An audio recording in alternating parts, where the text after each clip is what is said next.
Have you ever wondered what it takes to make great Chardonnay? Today we're doing just that. This is our vineyard tour portion of a three-part series about what it takes to make real Chardonnay. And we are going to dive into the vineyards with our winemaker of white wines, Kristen Barnhisel, and she's going to dive and uncover everything that we consider when we think about planting vineyards, growing grapes to make the best Chardonnay.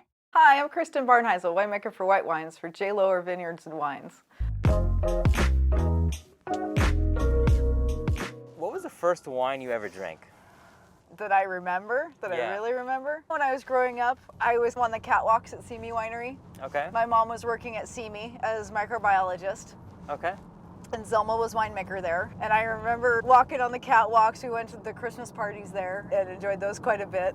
Just great crew, wonderful people. One time we went to a dinner in St. Louis, and I remember trying, I don't know the actual Bordeaux wine, but it was an old vintage of like a 1970s Bordeaux.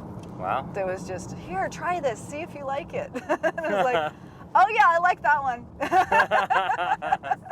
And when did becoming a white winemaker or really enjoying those varietals, or say Chardonnay, happen? I think it happened very early on for me. My very first job was at Columbia Crest. So helping make as enologist there, helping make the Chardonnay and Semillon Chardonnay that they have up there was just like, wow. I found over the years that I find it really challenging to make white wine. So finding that right balance of acidity and freshness and texture and having enough richness to make the wines interesting and having good length on the finish. I think, I found that really challenging. So that was the nexus, I would say, like even that first job was the nexus for just this passion for white winemaking. So how about let's talk about the place now. What vineyard, what grapes are these, what's happening in the vineyard? And our Block 9 Chardonnay. This is clone 809 Chardonnay. So that's the main clone that we use for our October night. And just now we're looking, I would say, if we hone in on, here we go, we can hone in on a little bit of that. They're a little bit hidden, but we can start seeing really some of the clusters. These are the baby clusters that were just hitting bloom time. So the smell in here, I don't know if you can smell that just now. It's really this kind of white floral smell, maybe pear, just very fresh, white floral. We get a chance to see very preliminarily at this point, just generally the size of cluster, and then in the coming weeks we'll start seeing how the clusters develop. And you mentioned clones. So yes. What is a clone for if someone who doesn't really understand behind that? Right? Yeah, it's a good question. Clones of Chardonnay are different types of Chardonnay. I liken it to different types of apples in the store. If you're just going shopping, you know what a Fuji apple tastes like, or a green delicious, or pink lady. You know how those taste differently, but they're all apples. It's the same thing with Chardonnay. So we have Chardonnay clones that, like this clone is beautiful, this 809 clone that we know and love for October Night Chardonnay, is really known for like ripe orange and gardenia flavors and some really fresh floral, maybe a little bit of white peach. That's naturally in the grapes, and we just like to let that shine in the wine. What we like to do is actually blend those flavors and textures and really get that in the final wines that we use. We have about 10 different clones total that we have here at Lohr here in Arroyo Seco that we work with. And then the blending, meaning it's percentage of this clone, percentage of this clone? Yeah. That block and that clone, just to make sure like, oh yeah, that complements that really well. So we look at things that we have the majority of the blend from this block. What we tend to look at to blend with it are things that would really just complement that flavor profile.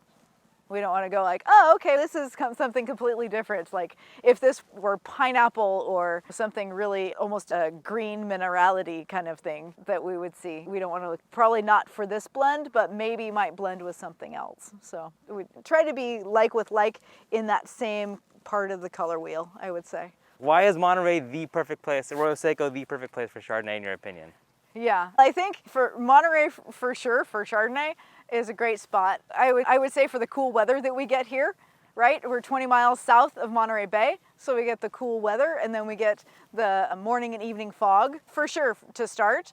Arroyo Seco being really quite unique because the afternoon winds we get during the growing season. So the afternoon winds start at about 1 p.m. and go up until about 7. each day, but that shuts down the vines and extends our growing season well into late September and October. So October is really our month here for picking Chardonnay, like October, be early October to early November. They close the stomates. The stomates are responsible, they're pores on the leaves that are responsible, for photosynthesis. So responsible for taking sunlight and producing energy and producing oxygen. And so winds close it. The winds close it, so it actually shuts down photosynthesis and growth in the vine for 6 to 7 hours a day. So if you add that up over the course of the season, it extends our growing season later, but what it gives us is actually better acidity, and then because we get the hang time, we get better texture. It's like, I would say, hang time for Chardonnay, which works out really well for us.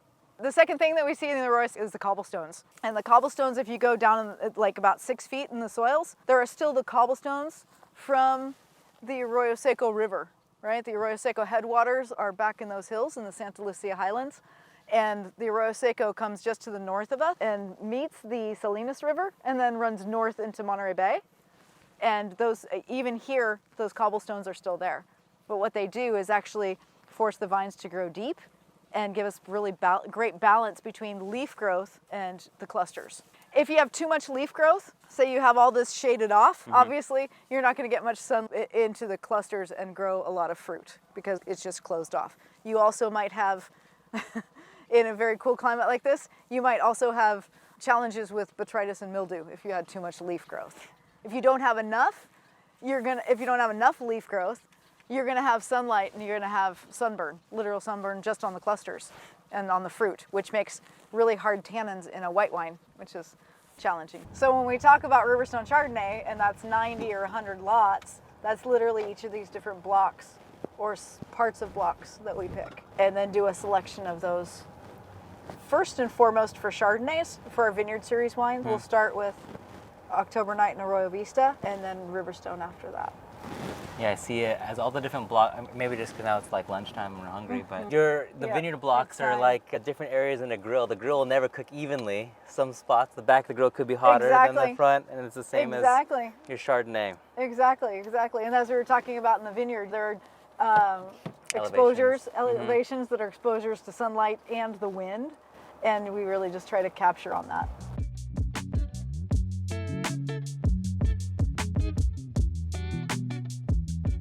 If you just enjoyed this segment, I invite you to watch our other segments that are all linked down below. We'll dive into some of the other portions of what it takes to craft a great bottle of Chardonnay. I will see you on the next one. Cheers.